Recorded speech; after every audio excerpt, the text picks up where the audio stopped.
الحمد لله نحمده ونستعينه ونستغفره ونؤمن به ونتوكل عليه ونعوذ بالله من شرور أنفسنا ومن سيئات أعمالنا من يهده الله فلا مضل له ومن يضلله فلا هادي له ونشهد أن لا إله إلا الله وحده لا شريك له ونشهد أن سيدنا ومولانا محمدا عبده ورسوله أرسله بالحق بشيرا ونذيرا صلى الله تعالى على خير خلقه سيدنا محمد وآله وصحبه أجمعين أما بعد فأعوذ بالله من الشيطان الرجيم بسم الله الرحمن الرحيم سبحان الذي أسرى بعبده ليلا من المسجد الحرام إلى المسجد الأقصى الذي باركنا حوله لنريه من آياتنا إنه هو السميع البصير صدق الله مولانا العظيم وصدق رسوله النبي الكريم إن الله وملائكته يصلون على النبي يا أيها الذين آمنوا صلوا عليه وسلموا تسليما اللهم صل على سيدنا ومولانا محمد معدن الجود والكرم وآله وبارك وسلم صلاة وسلاما عليك يا سيدي يا رسول الله. محترم حضرات، مختصر حمد و صلات کے بعد اس فقیر حقیر نے آپ حضرات کے سامنے قرآن مجید فرقان حمید 15ویں پارے کی ابتدائی ایک آیت مقدسہ تلاوت کرنے کا شرف حاصل کیا.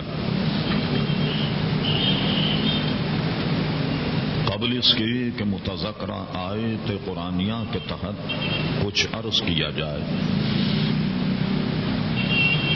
اللہ تبارک و تعالیٰ سے دعا فرمائیں کہ وہ اپنے پیارے حبیب لبیب نبی کریم رؤوف الرحیم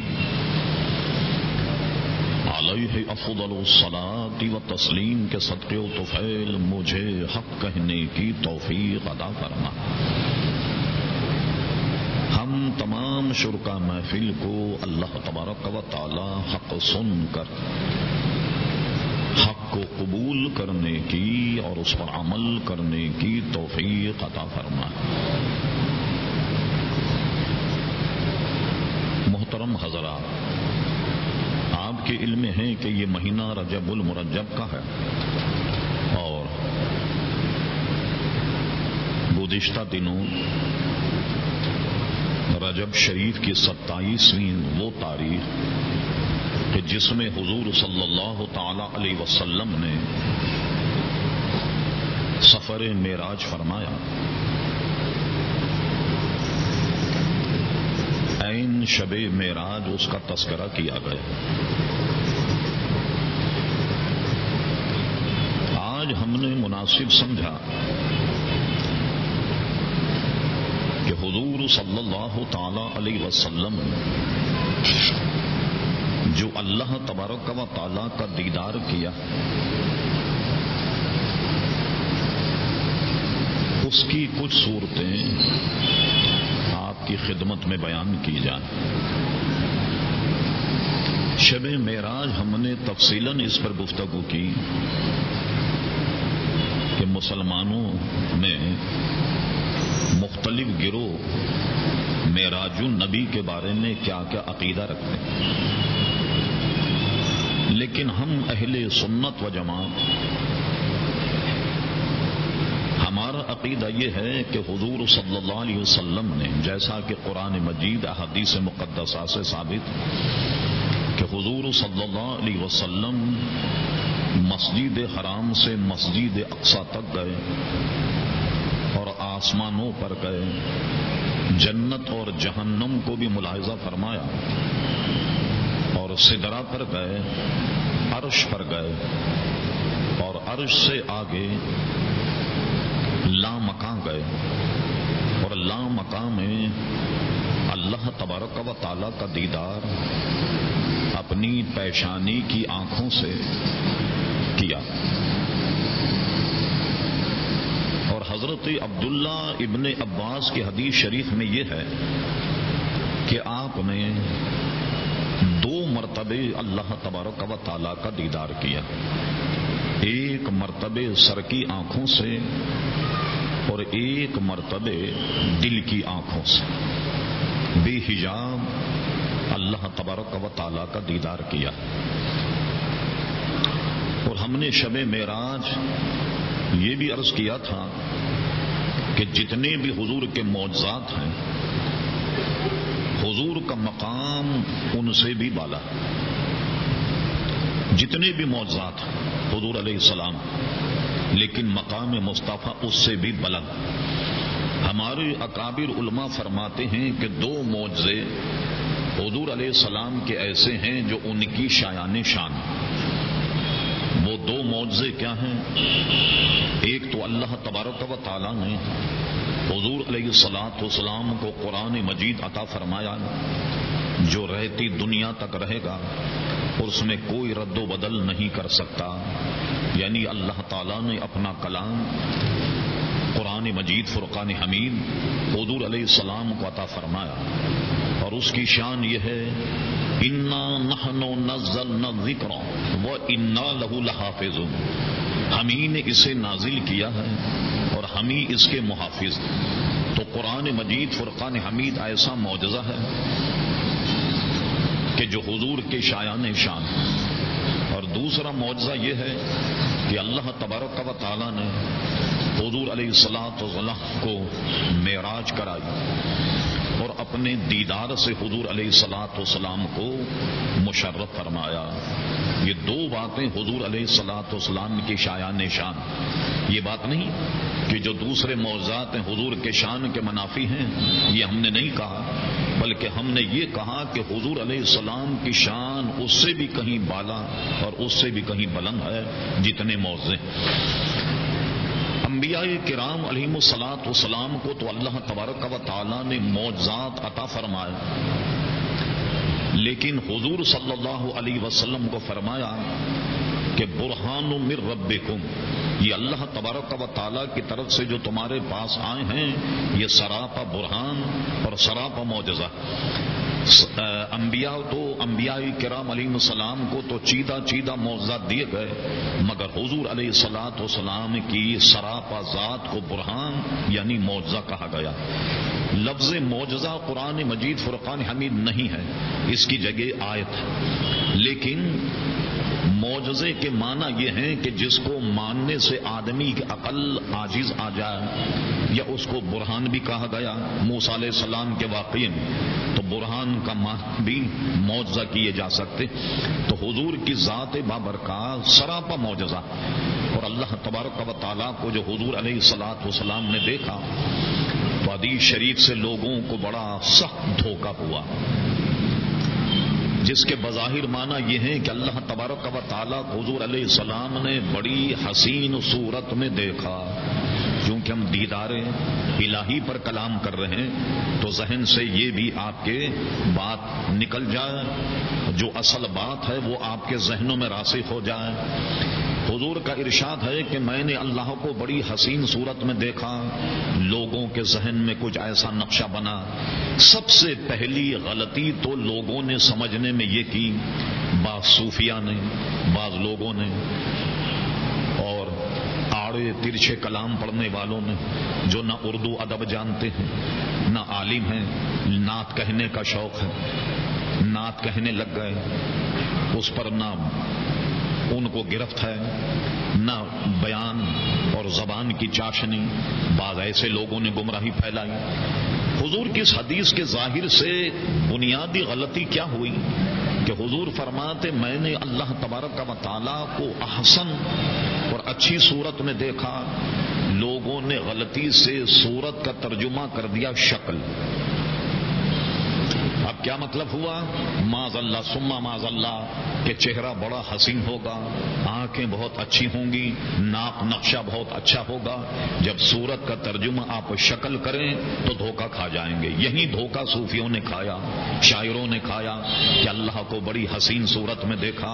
عزیزان گرامی، صورت کا ترجمہ شکل کرنے سے آدمی گمراہ ہو جائے گا۔ اور یہ عقیدے کا مسئلہ یاد رکھیے کہ اللہ تبارک و تعالیٰ کے لیے ذہن میں کوئی خاکہ باندھ لینا کہ اللہ ایسا ہوگا، ایسے تصور کو بھی علماء نے کفر لکھا۔ اس لیے کہ اللہ تبارک و تعالیٰ کیا ہے، کیسا ہے، اس کے لیے کوئی الفاظ، اس کے لیے کوئی کلمات، اس کے لیے کوئی جملے نہیں ہے کہ کہا جائے کہ ایسا۔ جب ہم یہ کہتے ہیں کہ حضور نے دیدار کیا، اور ہم نے رات میں بھی کہا کہ حضور کے صدقے میں کل قیامت میں سب سے بڑا انعام جنت یا اس کے ثمرات یا اس کے پھل فروٹ نہیں، بلکہ سب سے بڑا انعام کل قیامت میں یہ ہوگا کہ حضور کے صدقے میں ہر امتی کو اللہ کا دیدار نصیب ہوگا۔ کیسے کریں گے دیدار؟ یہ اس کے لیے کوئی الفاظ نہیں کہ ہم کہیں کہ کیسے دیدار ہو۔ اس لیے بعض علماء نے تو سمجھانے کے لیے لکھنے کے بعد آخر میں یہ کہہ دیا کہ جب دیکھیں گے تو بتائیں گے کہ اللہ تبارک و تعالیٰ کا دیدار کیسے ہوا، اس لیے کہ اس کے لیے کوئی لفظ اور وہ نہیں۔ اب آئیے لفظ صورت میں آپ کو اردو میں سمجھاتا ہوں کہ کبھی یہ لفظ اگر آپ کے سامنے آئے کوئی کہے تو آپ کے ذہن میں یہ بات رہے تو انشاءاللہ تبارک و تعالیٰ کبھی بھی آپ گمراہ نہیں ہوں۔ ہم نے یہ عرض کیا کہ صورت کے معنی شکل کرنے سے گمراہ ہوگا۔ اب میں آپ سے پوچھتا ہوں، کوئی آدمی یہ کہے کہ آج کل سرحد کی صورت حال کیا ہے، لیکن لفظ صورت استعمال ہوا یا نہیں؟ کیا اس کا ترجمہ یہ کریں گے آج کل سرحد کی شکل کیا ہے؟ کبھی کراچی میں ہنگامے ہوں تو اخبار میں آتا ہے کہ آج کل کراچی کی صورت حال بڑی ناگفتبے ہے، تو کیا اس کا ترجمہ یہ کریں گے کہ کراچی کی شکل جو ہے آج کل ناگفتبے ہے؟ اجی کوئی جھگڑا، کوئی پنچایت ہو جائے، آدمی سے پوچھتا ہے کہ بھئی کیا صورت حال، تو کیا اس کا ترجمہ یہ کریں گے کہ کیا شکل حال؟ تو یہی دھوکہ ہو گیا کہ صورت کے معنی شکل کرنے سے یہاں لوگ دھوکہ کھا گئے۔ تو صورت کے معنی شکل نہیں ہوں گے۔ کیسے دیکھا؟ جیسے میں نے کہا کہ صورت حال کیا ہے، جب میں نے اللہ کو دیکھا تو اچھی شکل میں نہیں بلکہ بڑے اطمینان سے، بڑے اچھے طریقے سے اللہ کا دیدار کیا۔ تو تو یہاں مانا شکل کا نہیں ہوگا. اور اللہ تبارک و تعالیٰ کا دیدار تو بہت بڑی نعمت ہے عزیزان گرام.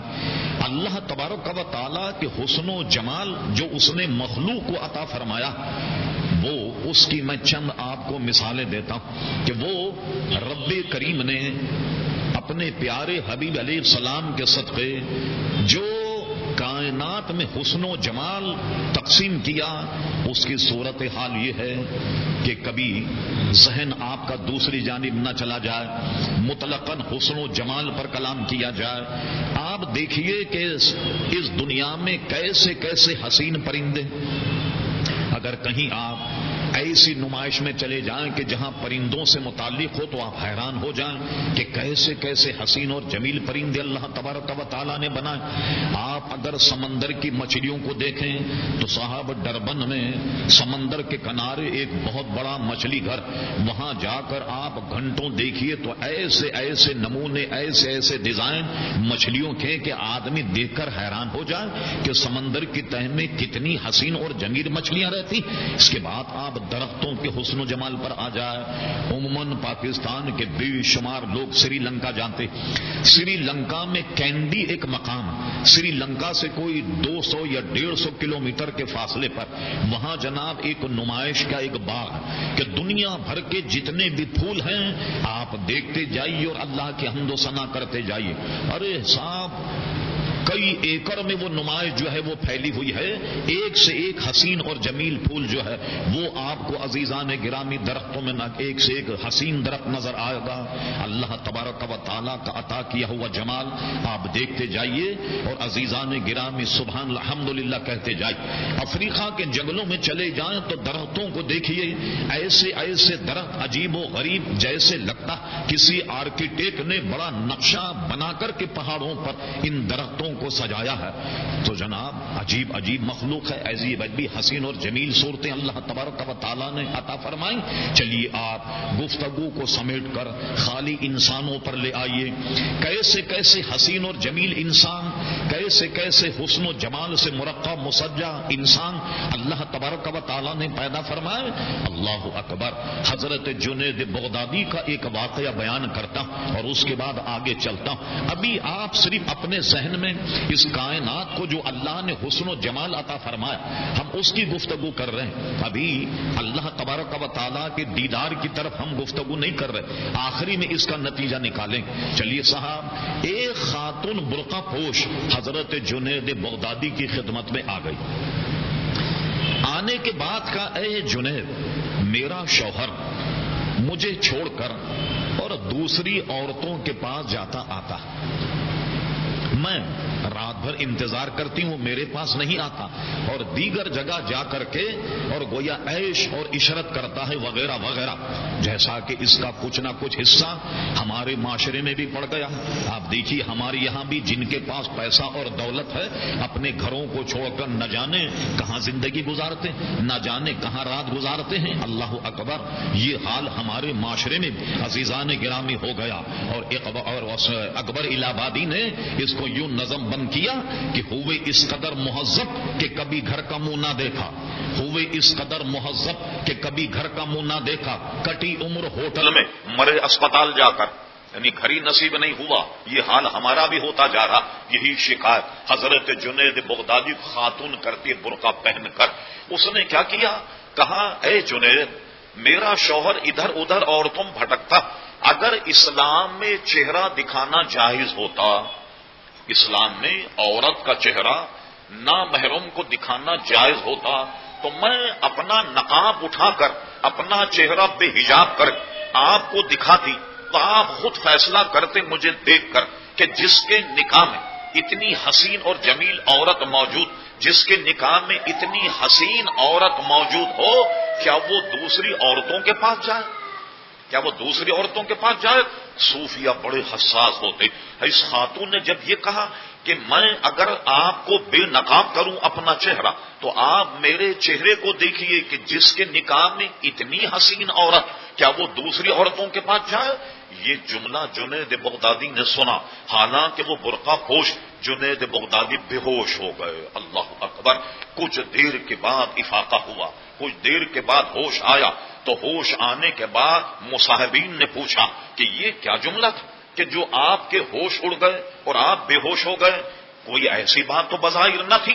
فرمایا اللہ اکبر، میں یہ سوچ کر اور یہ جان کر بے ہوش ہو گیا، ایک یہ عورت کا حسن ایسا کہ وہ مجھ سے کہتی ہے کہ میرے جیسی حسین صورت کسی کے نکاح میں ہو تو کیا دوسرے کے پاس جائے؟ میں دیکھتا ہوں کاش کہ لوگ پیارے مصطفیٰ کا چہرہ دیکھ لیتے تو کیا ہوتا، اللہ کا حسن و جمال دیکھ لیتے تو کیا ہوتا۔ یہ تو ایک عورت ایک اس قسم کی گفتگو کر رہی ہے، تو آپ نے دیکھا کہ مخلوق کا حسن کیسا۔ آئیے ایک، اب آئیے دوسری مثال۔ آپ نے امام اعظم ابو حنیفہ رضی اللہ عنہ کا نام سنا، ہم ان کے مقلد ہیں، اپنے آپ کو ہم حنفی کہلاتے، اور یہ ذہن میں رکھیے کبھی حنفی کہلانے میں فخر محسوس کیجئے، کوئی سبکی محسوس مت کیجئے کہ اللہ تبارک و تعالیٰ نے اہل سنت کو ایسا امام عطا فرمایا کہ سبحان اللہ، جس کو امام ابو حنیفہ کہا جاتا رضی اللہ تعالیٰ عنہ، ان کے ایک شاگرد ہے امام محمد رضی اللہ تعالیٰ عنہ، ایک شاگرد امام ابو یوسف، بہت مشہور دو شاگرد، حضرت امام صاحب رحمت اللہ علیہ کے شاگرد امام محمد، یہ امام شافعی کے استاد بھی اور امام شافعی کے سونتیلے ابا بھی۔ امام شافعی کی والدہ کا جب انتقال ہو گیا تو یہ ان کے ہاں زیر تعلیم تھے، تو حضرت امام محمد نے ان کی والدہ سے نکاح کر لیا تھا، یوں وہ سونتیلے بیٹے بھی ہیں اور بہت بڑے امام۔ علم و فضل کے اعتبار سے آپ کو یاد ہوگا کبھی ہم نے امام اعظم ابو حنیفہ پر گفتگو کی، ایک انگریز محقق لکھتا کہ امام اعظم ابو حنیفہ کا شاگرد جس کا نام امام محمد، ان کی 999 تصانیف، 999 کتابیں اپنی زندگی میں لکھی۔ یہ وقت کو کہیے، ہماری کم نصیبی کہیے، اکثر و بیشتر کتابیں ضائع ہو گئیں، جو ہیں وہ اب بھی موجود ہیں۔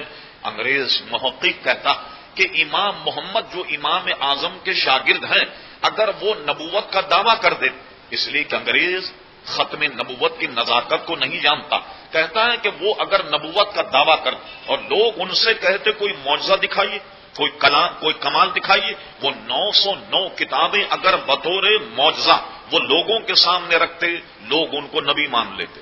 اتنے بڑے امام ہیں امام محمد رضی اللہ عنہ، اور ہمارے یہاں امکان ہی نہیں کہ حضور کے بعد کوئی نبی تصور کیا جائے۔ حضور علیہ الصلوۃ والسلام کے بعد نبی کا تصور تو درکنار، کوئی جھوٹا نبی اگر دعوی نبوت کرے اور کوئی آدمی اس سے معجزہ طلب کرے تو کافر ہو جائے۔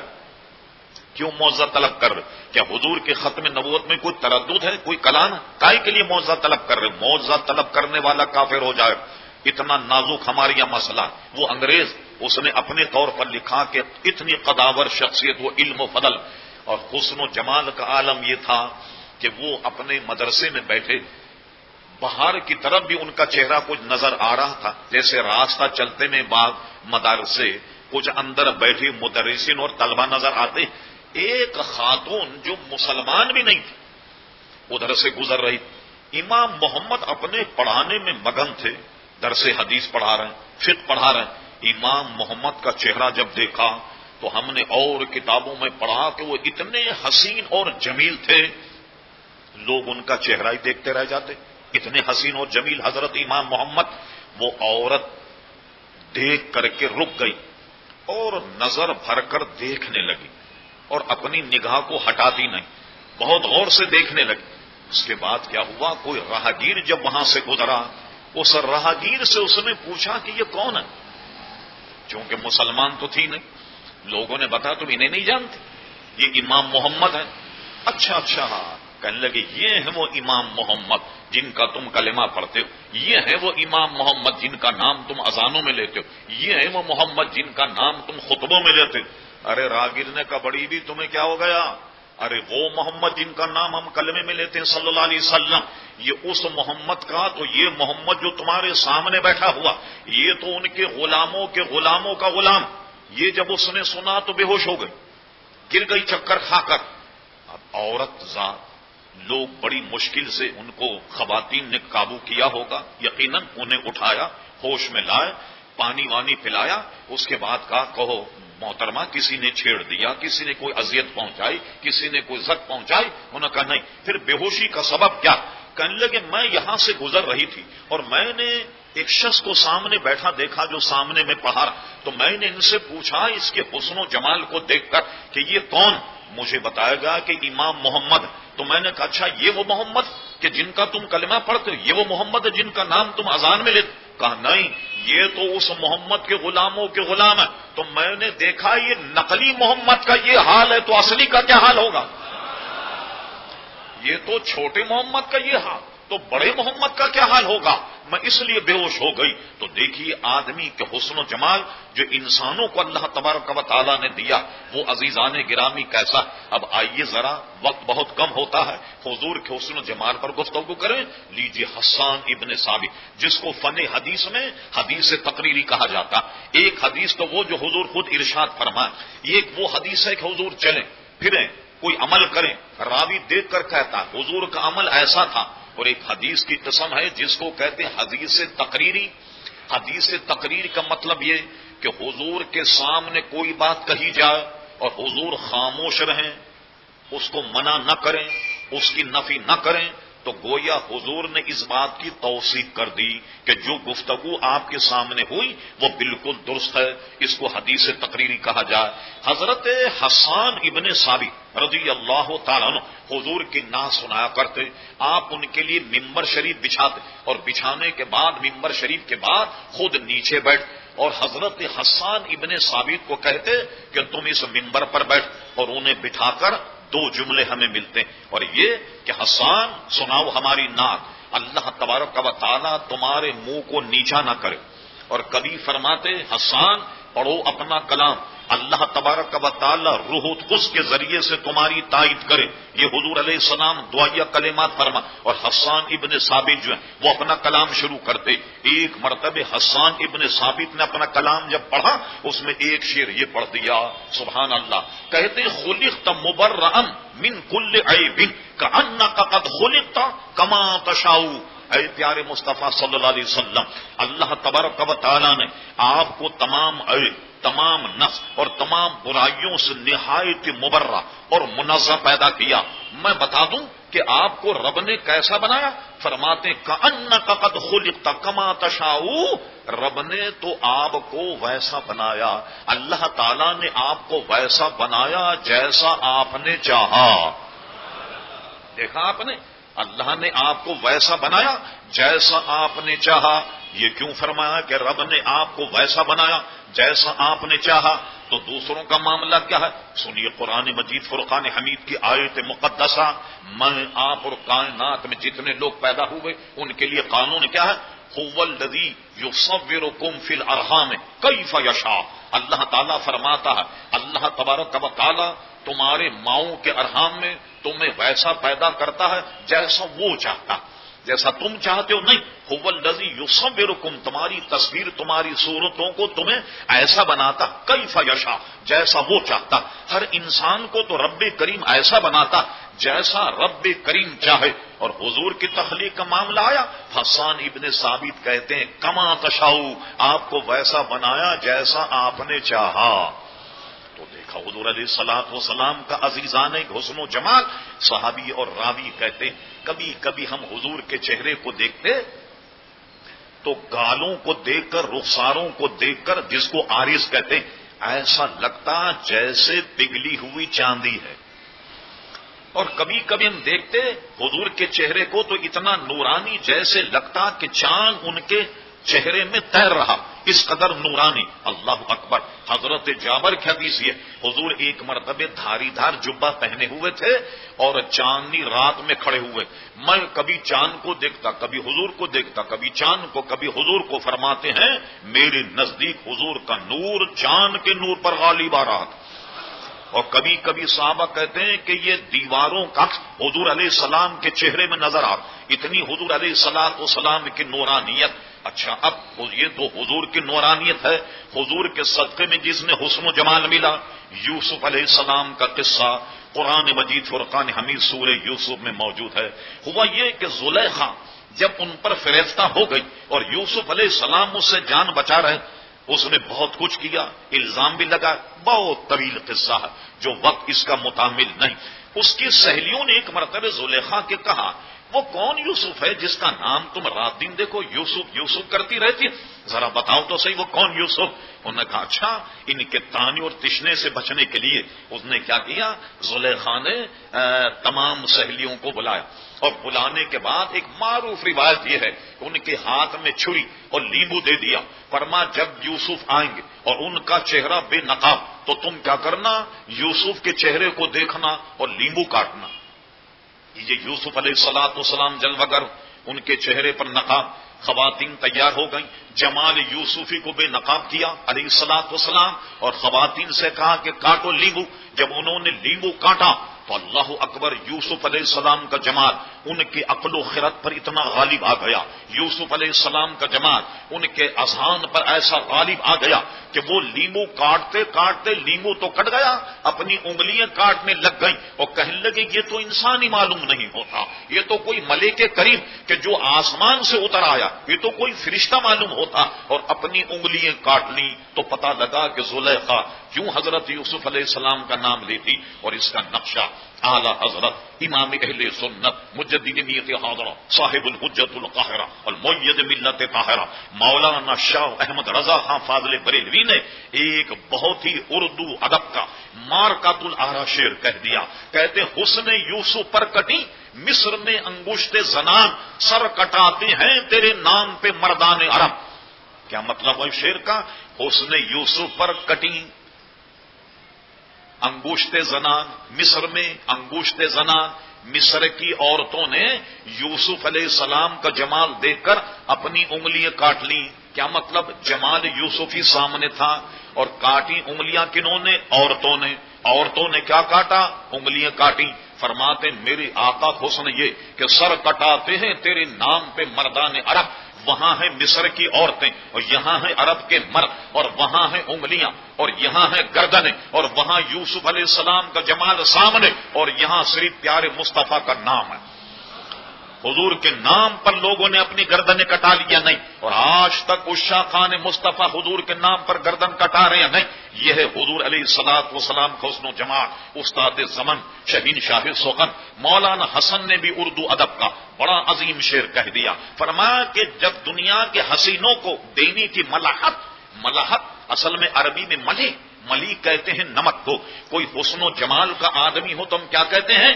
ارے بھائی اس کے چہرے پہ تو بڑا نمک، وہ نمک نہیں جو سمندر میں سے نکالا جاتا ہے لاہوری نمک، یہاں نمک کے معنی ہے حسن و جمال۔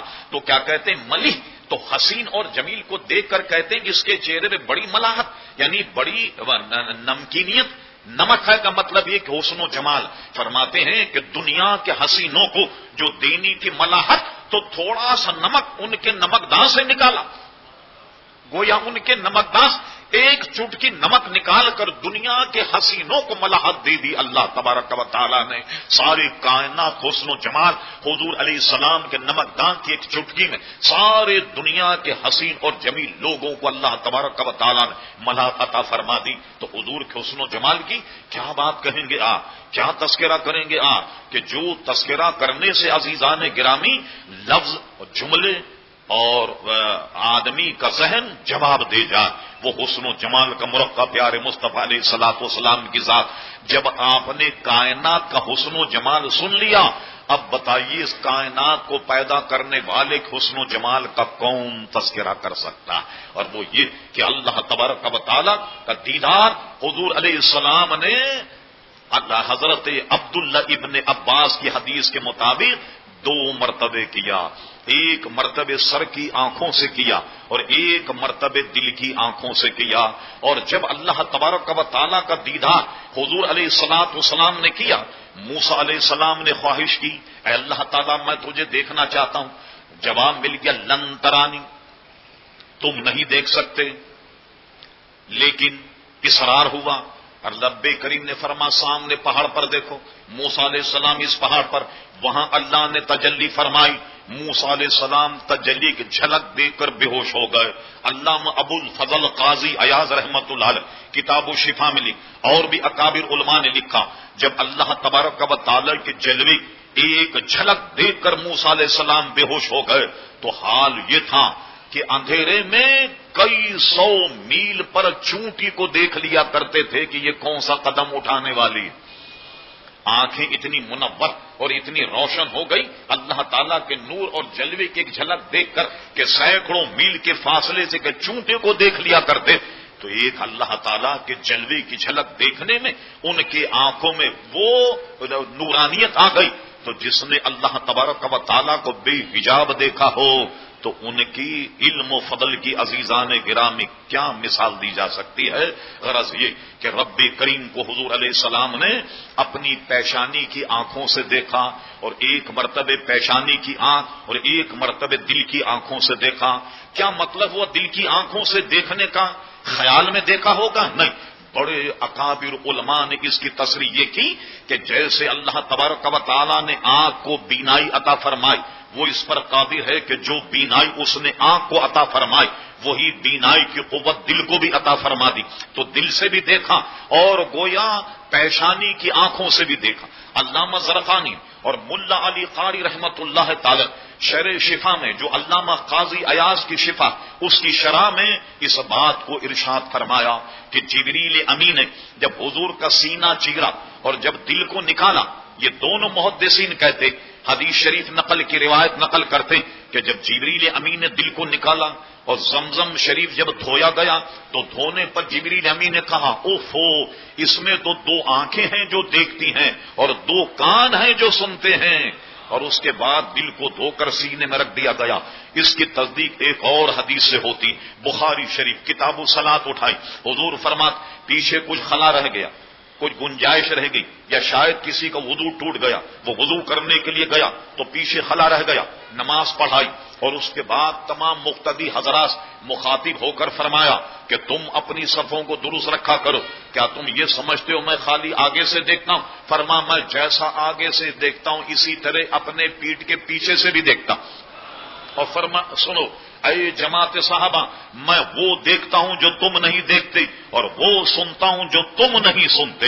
میں تو حوض کوثر کو یہاں زمین پر کھڑے ہو کر حوض کوثر کو اپنی آنکھوں سے دیکھ رہا ہوں. اور صحابہ سے فرماتے یہود اور نصارہ جو اپنی قبروں میں تڑپ رہے ہیں واویلا کر رہے ہیں ان تک کو میں اپنے کانوں سے سنتا ہوں. اس لیے فرما میں وہ سنتا ہوں جو تم نہیں سنتے وہ دیکھتا ہوں جو تم نہیں دیکھتے. تو دیدار باری تعالیٰ کے بعد آنکھیں کتنی منور ہوں گی کتنی روشن ہوں گی اس کا اندازہ عزیزان گرامی آپ پچھلی مثالوں سے لگا سکتے.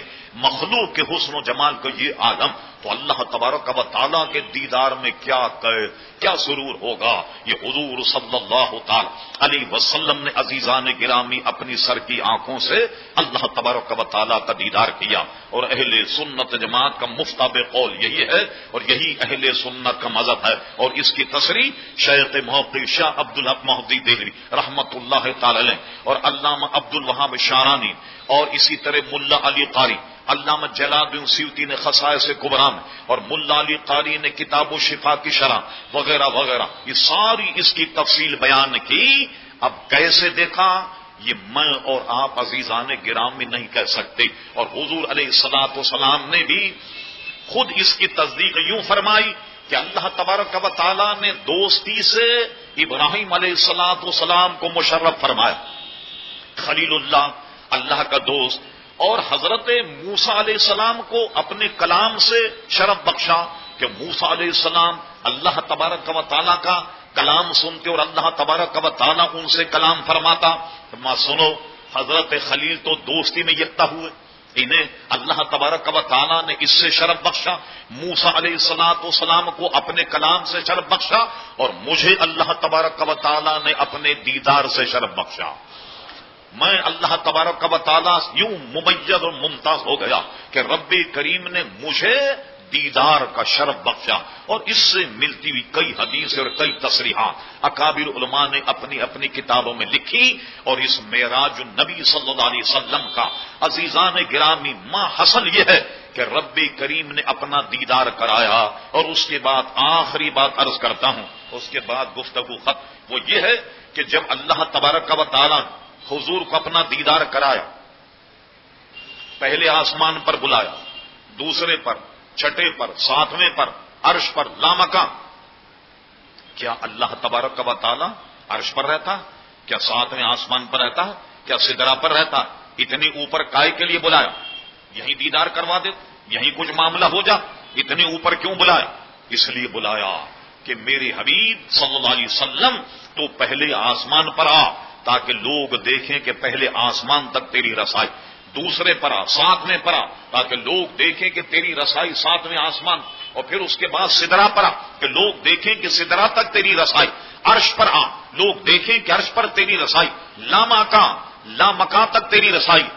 میرے حبیب مجھے تو سب جانتے، میرا تو کوئی انکار نہیں کرتا کہ میں کتنی بلندی اور کتنی عظمت والا ہوں، مگر میں تجھے اس لیے اتنی بلندی پر بلا رہا ہوں تو اللہ تعالیٰ اپنا مقام نہیں دکھانا چاہتا تھا، ارے وہ تو مقام مصطفیٰ دکھانا چاہتا تھا. حبیب ساتویں آسمان پر سدرا پر اللہ مکان، تاکہ کائنات کو پتہ لگ جائے کہ تیری رسائی کہاں تک ہے، تیری پہنچ کہاں تک ہے، اور تیری اڑان کہاں تک ہے. تو معراج النبی میں رب کریم اپنا مقام نہیں دکھانا چاہتا تھا، بلکہ مقام مصطفیٰ دکھانا چاہتا تھا کہ نبی کریم علیہ الصلوۃ والسلام کی رسائی کہاں تک ہے. حضور صلی اللہ تعالی علیہ وسلم کتنی بلندی پر پہنچے رب کو تو سب جانتے ہیں، اس کی بلندی، اس کی عظمت کو سب بیان کرتے، مگر عظمت مصطفیٰ صلی اللہ تعالی علیہ وسلم دکھانے کے لیے رب کریم نے اپنے حبیب علیہ الصلوۃ والسلام کو معراج کرائی. اور ہمیں اس کا تحفہ یہ ملا معراج کا کہ معراج میں نمازیں فرض ہوئیں اور ہمیں فرما دیا گیا کہ تمہاری نماز تمہاری معراج، 5 وقت مسجد میں آؤ یا جہاں ہو پڑھو، یہ تمہاری معراج، وہ میری معراج، یہ تمہاری معراج. تو معراج شریف کا حصہ حضور علیہ السلام کی ذات سے ہمیں یہ ملا کہ رب کریم نے 5 نمازیں فرض فرمائی اور ہمارے لیے اسی کو معراج بنا دیا گیا. اللہ تعالی ہم سب کو اس معراج کی قدر، اس معراج کی حفاظت اور اس کو ادا کرنے کی توفیق عطا فرمائے. وما علینا الا البلاغ.